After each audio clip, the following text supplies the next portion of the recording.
हे भोला शिव शंकर औघड़ तैं हंस जगत के नाथ। हे भोला शिव शंकर औघड़ तैं हंस जगत के नाथ। हे भोला शिव शंकर औघड़ तैं हंस जगत के नाथ। हे भोला शिव शंकर औघड़ तैं हंस जगत के नाथ। जग छूटे चाहे कोनो रूठे, जग छूटे चाहे कोनो रूठे, झन छूटे तोर साथ। हे भोला शिव शंकर औघड़ तैं हंस जगत के नाथ। हे भोला शिव शंकर औघड़ तैं हंस जगत के नाथ। जय जय हे पशुपतिनाथ, जय जय हे पशुपतिनाथ। जय जय हे पशुपतिनाथ, जय जय हे पशुपतिनाथ।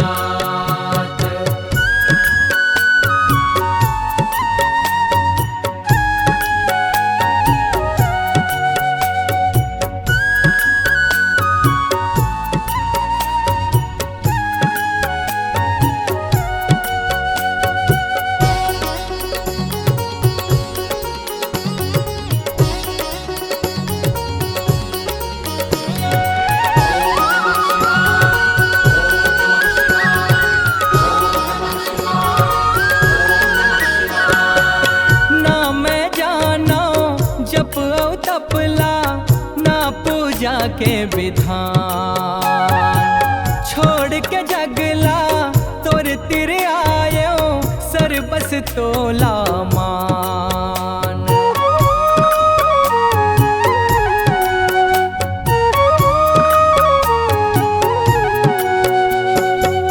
स्वार्थ जग अमृत बर दौड़िस नहीं कोनो तोर समान। भोला तैने चट भोलास करे प्रभु विषपान। तोर धाम माँ जम बरोबर, तोर धाम माँ जम बरोबर, ना कोई जात न पात। हे भोला शिव शंकर औघड़ तैं हंस जगत के नाथ। हे भोला शिव शंकर औघड़ तैं हंस जगत के नाथ। जय जय हे पशुपतिनाथ, जय जय हे पशुपतिनाथ। जय जय हे पशुपतिनाथ, जय जय हे पशुपतिनाथ।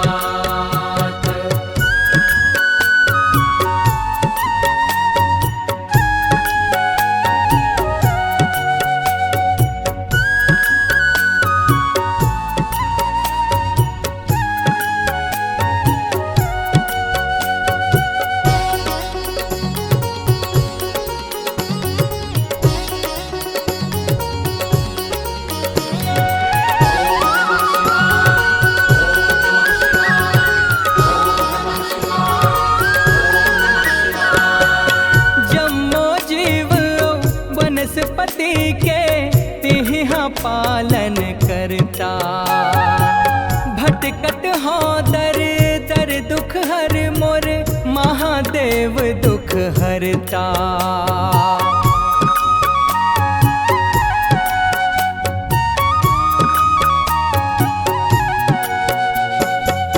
रूप स्वरूप निराला भोला महिमा गम अथाह। कार्तिक भक्ति लपागे नहीं है कोनो अब चाह। हर हर शिव शिव शंभु जपे मन, हर हर शिव शिव शंभु जपे मन, आठों पहर दिन रात। हे भोला शिव शंकर औघड़ तैं हंस जगत के नाथ। हे भोला शिव शंकर औघड़ तैं हंस जगत के नाथ। भोला शिव शंकर औघड़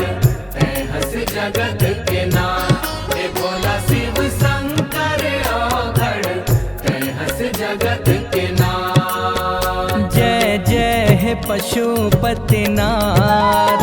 जय जय हे पशुपतिनाथ। जय